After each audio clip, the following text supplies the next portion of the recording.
Boa noite.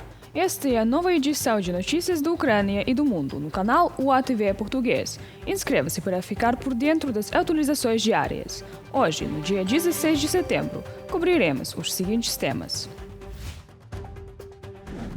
Forças ucranianas recuarem tropa russa próxima à fronteira. A OTAN aprenderá como a Ucrânia, mas ainda assim a Ucrânia não é aceita na OTAN. 2 anos desde que a Ucrânia quebrou o bloqueio russo. As forças de defesa da Ucrânia continuam a resistir firmemente à agressão russa no norte do país, especialmente na região de Sumy, onde as recentes tentativas das tropas russas de avançar próximo à fronteira foram repelidas com sucesso. Isso é confirmado pela análise do Deep State. As forças russas não conseguiram obter nenhum ganho territorial. Um representante de uma brigada ucraniana atuando na direção de Sumy observa que a atividade ofensiva russa diminuiu visivelmente graças às ações defensivas eficazes da Ucrânia. Enquanto isso, as forças russas começaram recentemente a usar veículos terrestres não tripulados para apoiar a logística durante seus ataques. Obviamente, algo importante está acontecendo em Sumy. Até o momento, não temos todas as informações, mas sabemos que alguém certamente as possui. O presidente Volodymyr Zelensky destacou a situação em seu último pronunciamento. Hoje, o comandante-em-chefe, Oleksandr Syrskyi, apresentou um relatório. Há bons resultados na área de fronteira da região de Sumy. Nossas unidades continuam a avançar em direção à fronteira estatal da Ucrânia. Quando há um resultado, elogiamo-lo. A Rússia poderia ter terminado esta guerra há muito tempo, e nós propusemos isso. Parceiros também propuseram. Muitas vezes, a Rússia rejeitou tudo o que dizia respeito à paz. Portanto, estamos nos defendendo. E é importante que estejamos constantemente ampliando o alcance das armas que produzimos e usamos. Também quero reconhecer os produtores de nossos drones, especialmente os drones interceptadores. Estamos aumentando os volumes, e é essencial que o desenvolvimento desses drones não pare. Uma guerra tecnológica exige inovação constante. A Ucrânia irá treinar tropas polonesas para abater UAVs russos, disse o ministro das Relações Exteriores da Polônia, Radosław Sikorski. O treinamento para contrar ataques aéreos russos ocorrerá em um centro de treinamento da OTAN na Polônia. O público e os governos ocidentais precisam finalmente entender que são os ucranianos que nos ensinarão a enfrentar a Rússia, e não o contrário, enfatizou Sikorski. Minha colega Larissa Petruk traz mais detalhes sobre como exatamente o exército ucraniano pode instruir a OTAN. A OTAN obteve resultados muito mais modestos no combate aos drones de ataque russos do que o exército ucraniano, de acordo com analistas da BBC Monitoring. Na noite em que drones do tipo Shahed cruzaram o espaço aéreo polonês, a Ucrânia abateu 93% dos drones, um desempenho médio para os seus padrões. Enquanto isso, a Polônia e seus aliados conseguiram abater apenas 4 dos 19 UAVs russos. Não acreditamos em 20 erros numa mesma noite. E lembre-se também de que a primeira violação do nosso espaço foi antes da meia-noite, e o último drone que abatemos foi às 6h30. Portanto, o combate aéreo durou 7 horas. 7 horas não é um erro. Precisamos mostrar coletivamente a Putin que há limites para sua guerra híbrida, onde nós o deteremos. Porque lembrem-se, isto não é um incidente isolado, faz parte de um padrão. A Ucrânia tem um sistema de detecção das trajetórias de voo dos drones que eu acredito que deveríamos implementar, e possui ampla experiência em lidar com drones, tanto eletronicamente quanto cineticamente, o que precisamos integrar às nossas aquisições e à nossa doutrina. Logo após o ataque de drones russos contra a Polônia, a Ucrânia ofereceu assistência no treinamento das Forças Armadas polonesas. Mais tarde, durante uma coletiva de imprensa em Kiev, o presidente Volodymyr Zelensky comentou sobre o assunto. Oferecemos nossa ajuda porque os Patriots não ajudam a Polônia a combater os Shaheds, e eles não ajudam ninguém. Essas armas foram projetadas principalmente para interceptar mísseis balísticos. Os Estados Unidos, maior produtor mundial desses mísseis, fabricam de 50 a 60 por mês. Quando estamos derrubando de 500 a 800 Shaheds por dia, fica claro que os Patriots não foram feitos para drones. Um único míssil Patriot custa de 2 a 3 milhões de dólares, enquanto um drone Shahed ou Geran custa até 100 mil dólares. O sistema de defesa contra drones ucraniana é complexo e multilayer, segundo especialistas. Os detalhes são mantidos em sigilo para não ajudar o Kremlin. No centro dele está a inteligência artificial, que possibilita a identificação de alvos e a adaptação às mudanças nas táticas inimigas. A Rússia altera constantemente as rotas, a altitude e a velocidade de seus UAVs. O drone interceptador é apenas uma parte do sistema. Por trás dele, há dezenas de equipes que refinam continuamente suas habilidades. O papel da aviação na defesa aérea também está em expansão. O projeto envolve o Ministério da Defesa da Ucrânia, o Estado-Maior, o Ministério da Transformação Digital e fabricantes locais. Os sistemas de drones ucranianos estão ativamente envolvidos em rechaçar ataques aéreos em massa da Rússia, incluindo aqueles com Shaheds iranianos, tecnologia já testada em combate. Há uma expansão contínua, a produção está aumentando e contratos foram assinados para 2025 e 2026, em parte graças ao apoio de parceiros internacionais. O Irã levou mais de 20 anos desenvolvendo a tecnologia Shahed. Em contraste, após 3 anos de guerra em larga escala, a Rússia não produziu nenhuma solução inovadora na área de UAVs. A Ucrânia, por outro lado, está construindo novos componentes do zero, e eles já estão funcionando, da publicação da Forbes.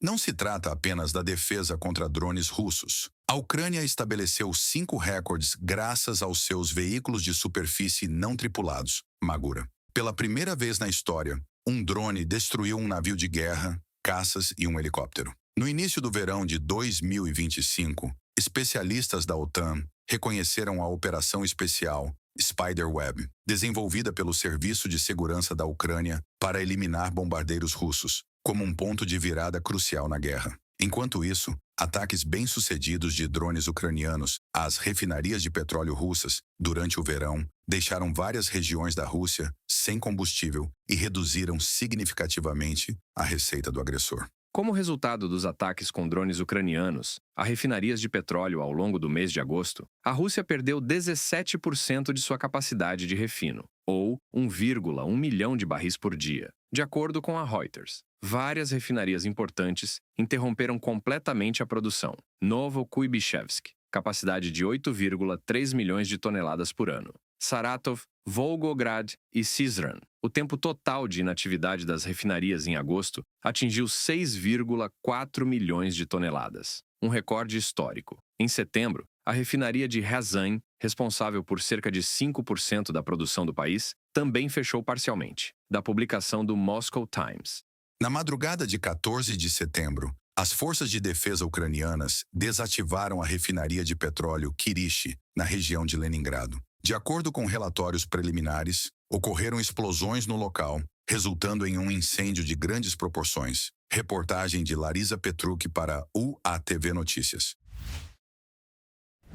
Em entrevista à Sky News, no Palácio Presidencial em Kiev, Zelensky foi questionado sobre a cúpula de paz no Alasca no mês passado e se ele achava que tinha sido um erro.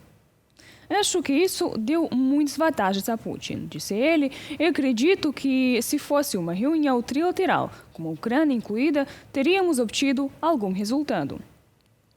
Questionando se o ditador russo está tentando enganar o presidente dos Estados Unidos, Zelensky respondeu afirmativamente.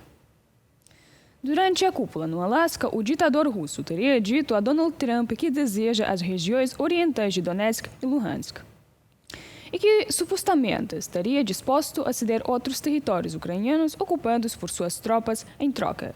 Desde então, o presidente dos Estados Unidos retomou suas ameaças, mas apenas ameaças, de sanções contra a Rússia e pediu que os países da OTAN cessem completamente a compra de petróleo russo para encerrar a guerra.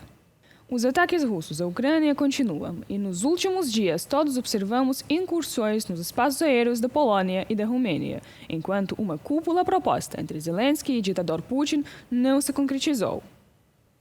Ele deveria ter sofrido um revés nesta guerra e parado, mas em vez disso foi desisolado. Recebeu fotos com o presidente Trump, teve diálogo público e eu acho que isso abre portas para Putin em outras cúpulas e formatos, porque é assim que funciona. E nós vemos isso, observamos isso, e não acho que ele pagou nada por isso. Volodymyr Zelensky, presidente da Ucrânia, durante a entrevista à Sky News.